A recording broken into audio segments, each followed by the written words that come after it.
May paksa kasing gano'n, yun nga sabi ni Brad Ellie, "Nakapunta ka na ba ng Paris o ng ano, Germany?" "Hindi pa."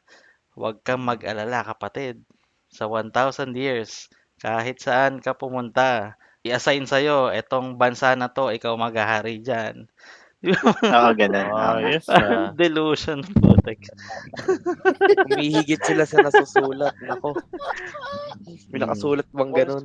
Eh, yan ang palusot na lang nila eh. Yan na lang yung palusot nila. Meron pa nga silang aral dati na, totoo yung sinasabi ni Brad Broccoli, na pag yung nag-ahari kasama ka ng nabuhay na mag-uli sa 1,000 taon, pwede kang i-assign sa Saudi Arabia, pwede kang kinuron, pwede kang makarating doon. Actually, kahit di ka na nga raw sumakay ng eroplano eh. In the Paano yun? twinkling lilipad of an na. eye.